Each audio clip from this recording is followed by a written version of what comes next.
বাংলাদেশের খবর হেডলাইন হাইলাইটসে আপনাদের স্বাগত। আমি তানাজা আফরিন জানিয়ে দিচ্ছি দেশের শীর্ষ পত্রিকার গুরুত্বপূর্ণ শিরোনামগুলো।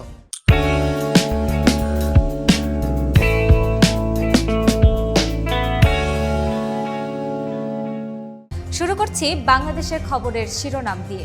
নির্বাচনের ট্রেন যাত্রা শুরু করেছে, এটা আর থামবে না। জাতির উদ্দেশ্যে ভাষণে প্রধান উপদেষ্টা 15 বছরের সব অপকর্মের বিচার করা হবে। ভারতের কাছে শেখ হাসিনাকে ফেরত চাইব। বৈদেশিক মুদ্রার রিজার্ভ তলানি থেকে উন্নতির দিকে, ঐক্যমত্যের ভিত্তিতেই চূড়ান্ত হবে সংস্কার প্রস্তাব। ট্রাইব্যুনালে অভিযোগ 7 শিবির কর্মীর গুম ও নির্যাতন। আওয়ামী লীগ নেতাকর্মী ও র্যাব পুলিশ কর্মকর্তা সহ আসামি 53। 3.25 লাখ কোটি টাকা ছাড়ালেও খেলাপি ঋণ। অনিয়ম ও অব্যবস্থাপনায় জর্জরিত ব্যাংক খাত। 3 মাসে খেলাপি বেড়েছে 73,586 কোটি টাকা। সেবা পেতে দিতে হয় ঘুষ, সিপিডির জরিপ। সবচেয়ে বড় সমস্যা দুর্নীতি আছে, আমলাতন্ত্রের অদক্ষতা। অর্থনৈতিক 3 ঝুঁকিতে অনিশ্চয়তায় বাংলাদেশ। একদিনের রেকর্ড 1389 রোগী হাসপাতালে ভর্তি। ডেঙ্গুতে 17 দিনের শতপ্রাণহানি। বাংলাদেশের খবরের শেষের পাতায় রয়েছে স্কুলে ভর্তিতে লটারি নিয়ে মিশ্র প্রতিক্রিয়া। লটারি পদ্ধতিতে ভালোর সঙ্গে আমরা খারাপ শিক্ষার্থী পাচ্ছি, জানিয়েছেন শিক্ষক জাকিরুল ইসলাম। উত্তীর্ণ না হওয়া শিশুর মনে হেরে যাওয়ার মানসিকতা তৈরি হয়, জানিয়েছেন ডক্টর নূরে আলম সিদ্দিকী। বাংলাদেশি পর্যটক ঝুঁকছেন থাইল্যান্ড মালদ্বীপে। ভারতের মেডিকেল ট্যুরিজম খাতে ধাক্কা। থাইল্যান্ড মালদ্বীপের ফ্লাইটে বাড়ছে যাত্রীর চাপ। বাংলাদেশিদের অভাবে কলকাতার ব্যবসায় ধস। পেঁয়াজের ঝাঁজে ক্ষুব্ধ ক্রেতা, কমেছে বিক্রি। দেশি পেঁয়াজের কেজি 140 টাকা, ভারতের 120। বিক্রি কমে যাওয়ায় খুচরা বিক্রেতাও অসন্তুষ্ট।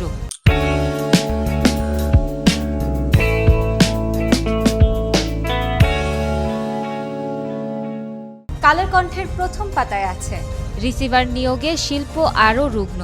রিসিভার নিয়োগে শিল্প খাতে মন্দার শঙ্কা। হলমার্ক ও অ্যানোনটেক্স এখনও ফেরত দিতে পারেনি ঋণ। সোনালী ব্যাংক হলমার্কের সম্পদ নিয়ন্ত্রণে নিয়েও বিক্রি করতে পারেনি। নির্বাচনী ট্রেনের যাত্রা শুরু, দ্রুত রোডম্যাপ। সরকারের 100 দিন, জাতির উদ্দেশ্যে ভাষণে প্রধান উপদেষ্টা। হাসিনাকে ফেরত চাওয়া হবে, সরকারকে ব্যর্থ করার চক্রান্ত চলছে। সংস্কারের জন্য নির্বাচন কয়েক মাস বিলম্বিত হতে পারে। কয়েকদিনের মধ্যে ইসি গঠন, 15 বছরের গুমসহ সব অপকর্মের বিচার হবে। নির্বাচিত সরকার ছাড়া বিনিয়োগ আসবে না, বিওবিসি সম্মেলনে বিশ্লেষকরা।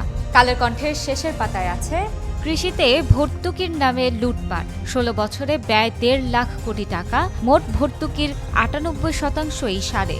দুর্নীতি ও অব্যবস্থাপনায় বঞ্চিত কৃষক। অর্থনীতিতে 3 ঝুঁকি, ব্যবসায় 17 বাধা। সিপিডি প্রতিযোগিতার মানদণ্ডে শ্রীলঙ্কা ও ভারতের চেয়ে পিছিয়ে বাংলাদেশ। আমাদের জীবন শেষ করে দিয়েছে এসপি আনিস। যশোরে গুলিতে পা হারানো 2 যুবকের অভিযোগ।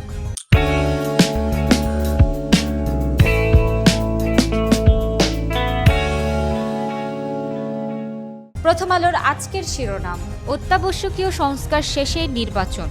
জাতির উদ্দেশ্যে প্রধান উপদেষ্টা। অন্তর্বর্তী সরকারের 100 দিন পূর্তি উপলক্ষে গতকাল জাতির উদ্দেশ্যে ভাষণ দেন ডক্টর মোহাম্মদ ইউনূস। ব্যাংক থেকে লুট করা টাকা এখন খেলাপির খাতায়। বাংলাদেশ ব্যাংকের তথ্য, সরকার বদলের পর এখন ব্যাংক ঋণের প্রকৃত চিত্র বেরিয়ে আসছে। জানা যাচ্ছে প্রকৃত খেলাপি ঋণের পরিমাণ। দল নিষিদ্ধের বিধান আসছে আন্তর্জাতিক অপরাধ আইনে। মানবতা বিরোধী অপরাধ। দোষী সাব্যস্ত হলে দল বা সংগঠনের নিবন্ধন স্থগিত বা বাতিল করা যাবে। সংশোধনী প্রস্তাবের খসড়া তৈরি। মানুষের আস্থা ফেরেনি, প্রত্যাশা অনেক। সরকারের 100 দিন। বিপর্যস্ত অবস্থা থেকে কার্যক্রমে ফিরেছে পুলিশ, তবে আইন শৃঙ্খলা রক্ষায় এখনও মানুষের ভরসার জায়গা হয়ে উঠতে পারেনি। পুলিশের বড় অংশের মনোবল ফেরেনি, মামলার ভয়ে আছেন অনেকে। প্রথম আলোর শেষের পাতায় আছে শিশুর বিকাশে বিনিয়োগ বাড়ান। গোলটেবিল বৈঠক, প্রারম্ভিক শিশু বিকাশে বিনিয়োগ, উন্নত বাংলাদেশ গড়ার অঙ্গীকার শিরোনামে এই গোলটেবিলে বৈঠকের আয়োজন করা হয়। জন আকাঙ্ক্ষা থাকুক সংবিধানে, যেসব পরামর্শ এসেছে নতুন করে সংবিধান রচনা বা পুনর্লিখনের পরামর্শ। আবার কেউ কেউ বলেছেন সংবিধান সংস্কারের কথা। গতকাল বিভিন্ন পেশাজীবী সংগঠন, তরুণ সংস্কৃতি কর্মী, গবেষকদের সঙ্গে মতবিনিময় করে সংস্কার কমিশন। 81 বছর পর দেশে ফিরছে 24 জাপানি সেনার দেহাবশেষ। ময়নামতি ওয়ার সিমেট্রি, দ্বিতীয় বিশ্বযুদ্ধে নিহত বিশ্বের ১৩টি দেশের ৭৩৭ জন সৈনিককে ময়নামতি ওয়ার সিমেট্রিতে সমাহিত করা হয়।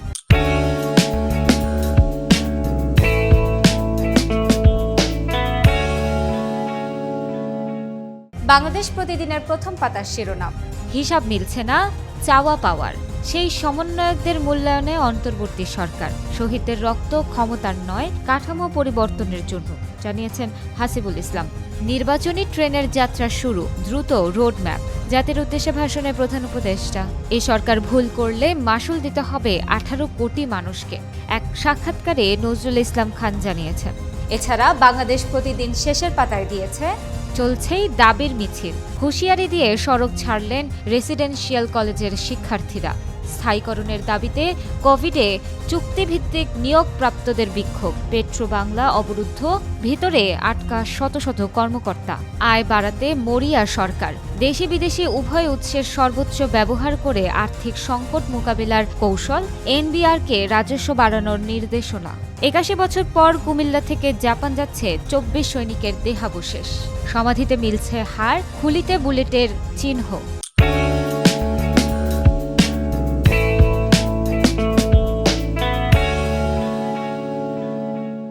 সমকাল শিরোনাম করেছে, নির্বাচন নিয়ে কথা বলুন, সংস্কার পাশ কাটাবেন না। জাতির উদ্দেশ্যে ভাষণে ডক্টর মোহাম্মদ ইউনূস।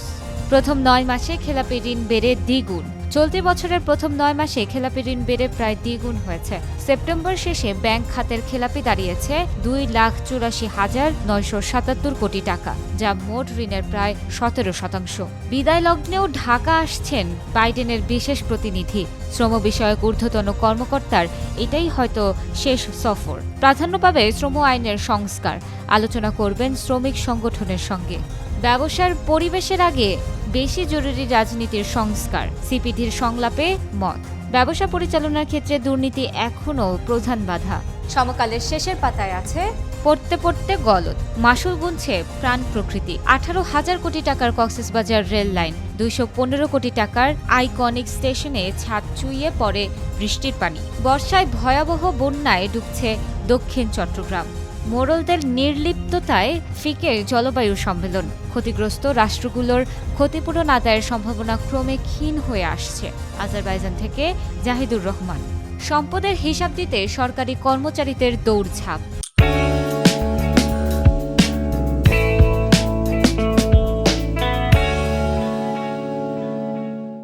যুগান্তর শিরোনাম করেছে, নির্বাচনী ট্রেনের যাত্রা শুরু, জাতির উদ্দেশ্যে ভাষণে ডক্টর মোহাম্মদ ইউনূস। স্থবির ১,৩৫২ উন্নয়ন প্রকল্প, আর্থিক সংকট, রাজনৈতিক পট পরিবর্তন, সিদ্ধান্তে ধীরগতি। অর্থ ছাড় স্বাভাবিক হয়নি অন্তর্বর্তী সরকারের ১০০ দিনেও। নেতিবাচক প্রভাব পড়েছে এডিপি বাস্তবায়ন এবং বৈদেশিক অর্থ ছাড়ে। খেলাপি ঋণ পৌনে ৩ লাখ কোটি টাকা, বাংলাদেশ ব্যাংকের প্রতিবেদন। ৩ মাসেই বেড়েছে ৭৩,৫৮৬ কোটি টাকা। প্রকৃত খেলাপি ৭ লাখ কোটি টাকার কম হবে না, জানিয়েছেন ডক্টর মইনুল ইসলাম। ২,০০০ কোটি টাকা ছাড়ের সুফল পাচ্ছে না জনগণ। ৭ নিত্যপণ্যের শুল্ক হ্রাস, কর ছাড়ের সুফল ভোগ করছে সিন্ডিকেটের চিরচেনা মাফিয়া চক্র। যুগান্তরের শেষের পাতায় আছে, অস্থির প্রশাসনে গতি ফেরেনি এখনো। ১০০ দিনে বঞ্চিতদের পদোন্নতি পদায়ন চুক্তি। চাকরিতে প্রবেশের বয়সসীমা বৃদ্ধি, অবসরে যাওয়া কর্মকর্তাদের ক্ষতি পুষিয়ে দেওয়ার উদ্যোগ গ্রহণ। অবসরের বয়সসীমা বৃদ্ধি ও পদোন্নতি ঝুলে থাকায় ক্ষোভ। বিপ্লবের পর আপাতত স্থিতিশীল বাংলাদেশ। ডক্টর ইউনূসের নির্বাচনের টাইম টেবিল ঘোষণা করা উচিত। আওয়ামী লীগের প্রেতাত্মারা সরকারকে ট্রাফিক জ্যামে ফেলেছে, জানিয়েছেন Abdus Salam.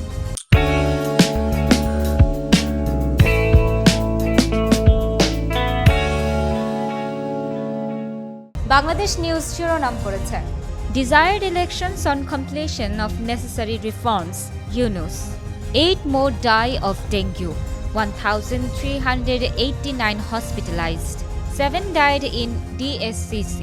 Death toll rise to 415 in 2024. Toll collection beyond deadline raises concerns. Default loans hit record 2.85 lakh crore টাকা। এবং বাংলাদেশ নিউজের শেষের পাতায় আছে, CPD highlights 3 economic risks, 17 business obstacles. Pandemic era health workers demand job security after 4 years of service. The workers expressed concern over their livelihood. Women key to Bangladesh's economic progress. US. When women succeed in business, their families, communities, and economics thrive. Hills destroyed in Chittagong for land business. দর্শক, এই ছিল এখনকার মতো। এতক্ষণ সঙ্গে থাকার জন্য ধন্যবাদ সবাইকে।